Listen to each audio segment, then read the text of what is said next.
Salut, je suis Priscilla, la sœur que tu n'as jamais eue.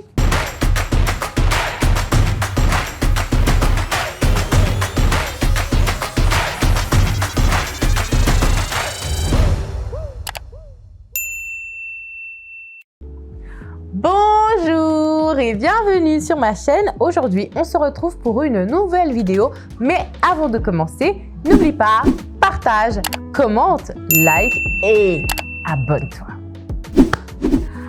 Aujourd'hui, je vais vous donner quelques conseils sur comment préparer ces examens, comment réussir ces examens. Je vais vous donner des conseils que moi-même j'ai eus à recevoir de la part de mes aînés, mais aussi des conseils que j'ai eu à faire en fait par moi-même. Ce sont des choses en fait que je vais vous partager et je pense que ça peut vous être utile, surtout si vous êtes en train de préparer votre session d'examen d'une manière ou d'une autre. Ça va fortement vous aider.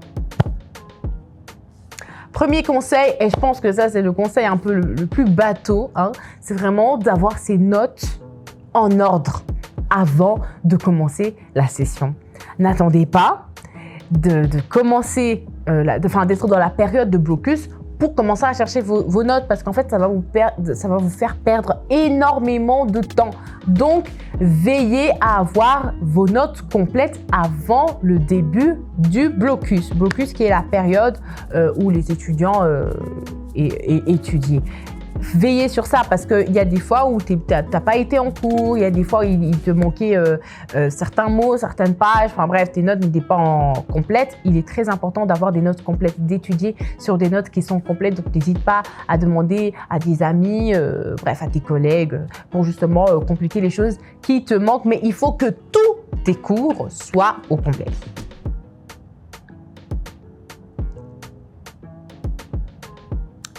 Deuxième conseil, répertorier les examens que tu auras et évaluer aussi la densité de chaque cours. Parce qu'il faut savoir une chose, tu ne vas pas déployer la même énergie, le même temps pour tous les cours. Chaque cours a son niveau de difficulté et il va falloir vraiment, lorsque tu as 6 cours par exemple, que tu dises « Ok, quels sont les gros cours ?» Ce sont des cours de combien de pages? Est-ce que ce sont des cours avec lesquels il y a aussi des TP? Est-ce que ce sont des cours avec lesquels il y a des exercices à côté? Est-ce que c'est juste des cours où c'est du par cœur? Il faut évaluer tout ça avant de commencer à faire ton planning. Ça va vraiment t'aider parce que à ce moment-là, tu vas comprendre que chaque cours aura son niveau de difficulté et qu'il va falloir y consacrer un temps précis. Tu vois, et aussi il faut veiller sur le fait est-ce que ce sont des cours que tu maîtrises ou pas. Il y a des cours qui sont parfois un peu plus compliqués que d'autres, donc tu sais que voilà, si par exemple tu as quelques difficultés avec tel cours, il va falloir y consacrer un peu plus de temps histoire de te mettre à niveau et de te sentir à l'aise dans les exercices que tu auras à faire, d'accord? Et même dans la phase de mémorisation du cours. Donc il faut vraiment, c'est une étape à ne vraiment pas négliger parce que des fois on se dit ouais, on fait les choses, je vais faire 20%, ou bien je répartis mon temps en 10 heures, mais non, en fait, il y a des cours pour lesquels tu vas devoir déployer beaucoup plus d'heures à étudier. Il y en a que tu vas déployer beaucoup moins d'heures. Donc, il faut vraiment évaluer chaque cours sur base du niveau de difficulté, sur base de ta capacité à comprendre, sur base du nombre de pages et sur base aussi du nombre de crédits. Bah oui, parce que plus un cours a plusieurs nombres de crédits, ça montre aussi que c'est un cours qui est important et pour lequel il faut vraiment se donner et déployer beaucoup d'énergie. Troisième conseil, en fait, sur base de cette évaluation, tu vas devoir consacrer un certain nombre d'heures pour chaque cours. Il est bien évident que lorsque il y a des cours qui sont, par exemple, il y a 120 pages, 200 pages à étudier, par exemple, tu vas y consacrer beaucoup d'heures, tu vois. Alors que si tu as un cours où c'est juste 50 pages, tu vas y consacrer beaucoup moins d'heures. Et donc, tu vas faire vraiment ton planning sur base de ça. Tu consacres un certain nombre d'heures pour chaque cours. Et c'est pour ça aussi qu'il est important de connaître en fait comment toi tu étudies, tu es quel genre de personne en fait. Tu peux retenir, entre guillemets, tu peux étudier pendant combien d'heures par jour. Tu peux retenir combien d'informations, combien de nombre de pages par exemple par jour. C'est vraiment personnel, tu vois. C'est pas, tu peux pas calquer les choses sur base d'une personne, tu vois. C'est vraiment sur base de ta mémoire, sur base de comment tu comprends les choses.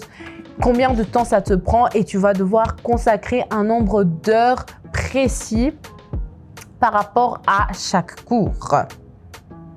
Ensuite, conseil suivant, fais le planning d'études. Donc, fais un planning avant session et fais un planning après session. Pour vous donner un petit conseil, ce que moi je fais par exemple, lorsque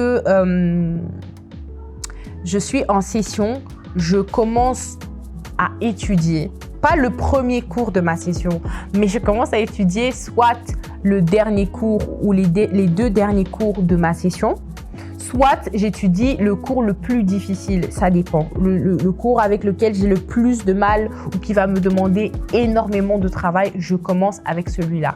Donc, ça dépend vraiment des sessions parce qu'il y a des sessions où il n'y a pas de cours que je trouve particulièrement compliqué pour moi, même si il va falloir travailler dans tous les cas, hein, bosser dans tous les cas, mais ce sont des matières que je comprends, ok? Il n'y a pas de cours que je ne comprends pas. Mais il y a aussi des fois où il y a un cours que tu n'as pas très bien compris et donc, il va falloir que j'y consacre énormément de temps et donc je vais commencer par ce cours-là. Donc soit tu commences par les derniers cours, ça c'est un conseil. Hein. Après tu fais ce que tu veux, mais moi personnellement je fais ça. Je commence par les derniers cours de la fin. Pourquoi je fais ça en fait? Parce que lorsque on va arriver au moment de la session en soi, ben en fait la manière dont j'aurai évolué, ça veut dire que vers la fin de la période de blocus, en fait, je serai en train d'étudier le cours, enfin le premier examen en fait que j'aurai, vous voyez. Et j'ai pas envie de commencer à étudier le premier cours, le premier examen que j'aurai au tout début, parce que lorsque j'arriverai à la fin, je risque un peu peut-être d'un peu oublier parce que entre temps j'aurai emmagasiné d'autres informations, d'autres cours, j'aurai peut-être un peu oublié et il va falloir que je puisse encore retravailler ce même cours-là que j'avais travaillé au tout début et je trouve que c'est une perte de temps, tout simplement. Parce qu'en fait, je l'ai déjà fait une fois et c'est exactement ce qui m'est arrivé et ça m'avait trop stressée parce qu'il me restait très peu de jours pour étudier un cours. Mais heureusement, ça s'était bien passé au final. C'est pour ça, depuis ce moment-là, je préfère étudier. Donc, les premiers cours que j'ai, je les étudie vers la fin de la période de blocus. Comme ça, ma mémoire, elle est bien fraîche par rapport à l'examen. Et les premiers cours que j'ai eu à faire, vu que j'ai déjà quelques informations qui sont restées dans ma tête, j'ai fait des notes, tout ça. En fait, vers la fin de la session, c'est parfois une période où ton cerveau est fatigué. Ça fait un mois que tu fais que travailler, tout. Parfois, tu es un peu fatigué. Et le fait d'avoir déjà vu le cours une fois, je vous promets, en fait, ça m'allège. Dans mon esprit, dans ma tête, ça m'apaise et de me dire, ah oui, en fait, c'est un cours que j'ai déjà vu. C'est genre, c'est pas un cours qui m'est totalement étranger, tu vois. Et d'ailleurs, moi, je te conseille, lorsque tu es dans la période de blocus, c'est déjà d'avoir une vue d'ensemble sur tous les cours, sur tous les examens que tu auras. C'est-à-dire, pendant la période de blocus, si tu as 6 examens, il va falloir que tu aies vu tous ces 6 cours, pas forcément dans leur totalité, non, mais au moins les premiers chapitres que tu aies déjà vu ça. D'accord? Et d'ailleurs, comment étudier réellement chaque matière? Et ça, je pense que ça peut faire aussi l'objet d'une autre vidéo, mais je vais quand même vous dire, parce que si je commence à entrer vraiment dans les détails, peut-être je le ferai dans un vlog. Oui, là, je pourrais vraiment bien vous expliquer comment moi, je m'organise et ça peut aussi vous aider dans le sens où lorsque vous voulez entamer en fait un cours, avant de commencer directement à étudier, listez les chapitres de ce cours, d'accord? Je vous promets que déjà là, vous allez faire un brainstorming parce que dans votre esprit, ce sera plus en mode « Ah oui, je dois étudier 10 chapitres ». Non, en fait, dans votre esprit, ce sera « Ah oui, je dois étudier 2 chapitres par jour ». Et c'est beaucoup plus facile à retenir. Ça fait beaucoup plus du bien à l'esprit, en fait, de se dire « Ah oui, aujourd'hui, j'ai étudié 2 chapitres, j'étudie le chapitre 1 et le chapitre 1 dit ça ». Et lorsque tu as déjà le titre des chapitres dans ta tête, même dans ta manière de retenir, c'est différent. Tu ne retiens pas juste pour retenir, mais ça te permet aussi de bien comprendre ce que tu es en train de retenir. Donc voilà. Ensuite, prévoyez des jours de pause durant votre session et durant votre blocus. Peut-être que des jours, ce serait peut-être un peu beaucoup, mais on va dire des demi-journées, ok? Il y a des fois, vous pouvez commencer un peu plus tard. Au lieu de commencer à 8 h comme d'habitude, vous pouvez commencer à 11 h, vous pouvez commencer à 13 h. Il y a des jours, au lieu de terminer jusqu'à 19 h, terminer à 14 h. C'est très important. Ça va permettre à votre esprit aussi de se reposer. Parce que la période d'examen, c'est une période où vraiment les étudiants sollicitent encore plus leur cerveau est vraiment en train de travailler plus que dans les autres périodes de l'année. Et des fois même, ça te pousse à prendre des choses pour te stimuler, on va dire ça comme ça, pour te stimuler, pour que tu sois performant et tout. Et moi, personnellement, ce sont des choses... Je préfère pas m'aventurer dans ça. Je préfère ne pas commencer et tout. Donc, c'est comme ça que je préfère respecter mon corps. Et lorsqu'il est fatigué, je ne force pas. Moi, je me souviens, la première année, mon premier blocus, c'était très difficile parce que c'était en plus pour l'examen de maths. Il y avait un exercice, je vous promets, je n'y arrivais pas, je ne le comprenais pas et je ne parvenais pas à le résoudre. J'ai passé plus de 4-5 heures sur un même exercice et à la fin, ça n'allait plus. Genre, j'en avais là, je me souviens, je me suis mise à pleurer, je commençais à dire c'est bon, je vais rater. Alors que l'examen, c'était le lendemain et là, j'étais en train de faire en fait l'examen blanc. J'étais en train de me préparer pour l'examen du lendemain et je calais sur cet exercice-là. Et vous savez, des fois, quand vous calez sur un truc, ne passez pas 5 heures dessus. Non. Vous voyez qu'au bout d'un moment, ça ne va pas, les amis. Laissez, changez-vous d'idée, ok? Et puis, vous allez revenir. Ne commettez pas cette erreur-là parce que moi, ça m'avait mis dans un stress fou et ça ne m'a pas aidé du tout. Donc, ça ne vous aidera pas. Donc, ne vous lancez même pas dans cette façon de faire là. Lorsqu'il y a quelque chose que vous ne comprenez pas, laissez, allez faire autre chose, changez-vous les idées, revenez. Si vous ne comprenez vraiment pas, appelez quelqu'un, un ami, un proche, je ne sais pas, quelqu'un qui comprend la matière et puis vous avancez, d'accord? Ensuite, la veille de l'examen, dormez tôt.